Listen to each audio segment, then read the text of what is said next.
After more than 2 decades of negotiations, members of the World Trade Organization concluded an agreement on fisheries subsidies in June 2022. On fisheries subsidies, WTO members have for the first time concluded an agreement with environmental sustainability at its heart.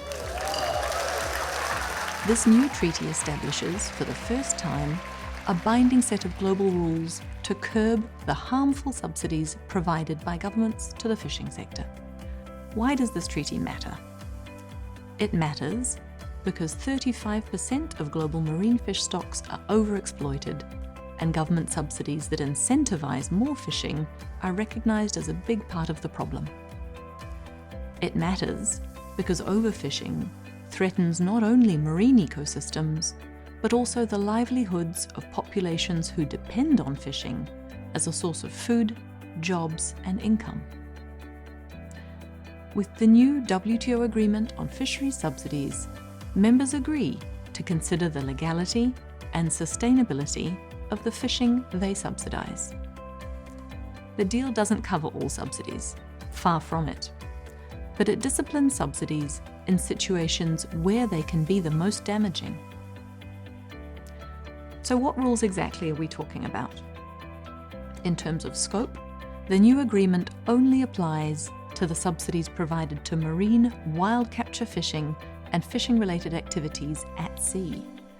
That means that subsidies to aquaculture, inland fisheries, and land-based activities will not be affected. The treaty includes 3 main rules: a prohibition of subsidies to vessels or operators engaged in illegal, unreported, or unregulated IUU fishing, a prohibition of subsidies for the fishing of overfished stocks, and a prohibition of subsidies to fishing activities that occur on the unregulated high seas. In other words, fishing on the high seas outside the control of any regional fisheries management organizations. First, the Fisheries Subsidies Agreement introduces a ban on subsidies to fishing vessels or operators who engage in IUU fishing, or to vessels that support such fishing. So under Article 3, WTO members agree not to subsidize a fishing vessel or operator when a determination is made that this vessel or operator has engaged in IUU fishing. The subsidy prohibition also applies to any fishing-related activity at sea in support of a vessel for which an IUU determination has been made. The determinations that trigger this prohibition can be made by a coastal member for IUU activities taking place in its own waters, a flag state member if vessels flying its flag engage in IUU fishing, or a regional fisheries management organization or arrangement for activities under its competence. Now, to ensure that unfair IUU determinations don't activate the rule, the agreement specifies that determinations made by coastal states and RFMOs must be based on relevant factual information and follow a few key procedural steps. So a fair determination will trigger the subsidy prohibition and will do so automatically. But it's up to the subsidizing member to decide, based on the seriousness or the repetition of an infraction, how long subsidies are prohibited for, although there's a minimum period specified in the treaty.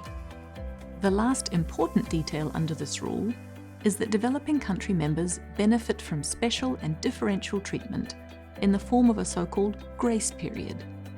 This means the subsidies they provide to fishing subject to IUU determinations in their national waters can't be challenged by other members for a period of 2 years from the entry into force of the agreement.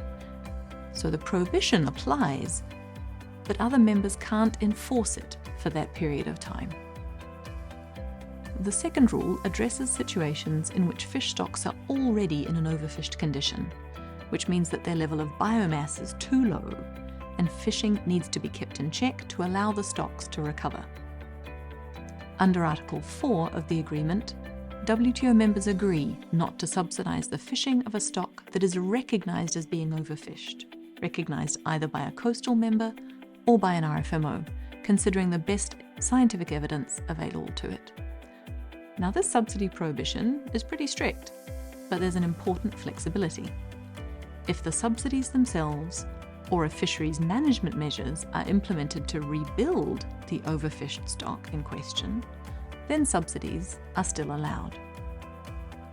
And, like for the IUU rule, the agreement also provides for a 2-year grace period for subsidies from developing country members that are provided to the fishing of overfished stocks in their own waters. The third subsidy prohibition is included in Article 5 of the agreement, which regroups a set of 3 rules under the heading of other subsidies. This prohibition focuses on fishing activities in areas beyond a member's own waters. It introduces a ban on subsidies to fishing activities that occur in the high seas but that don't fall within the competence of a relevant regional fisheries management organisation. In other words, this prohibition applies to situations where no effective fisheries management can be in place because there's no collective responsibility for managing such fisheries. On top of this subsidy prohibition, Article 5 also includes 2 softer disciplines.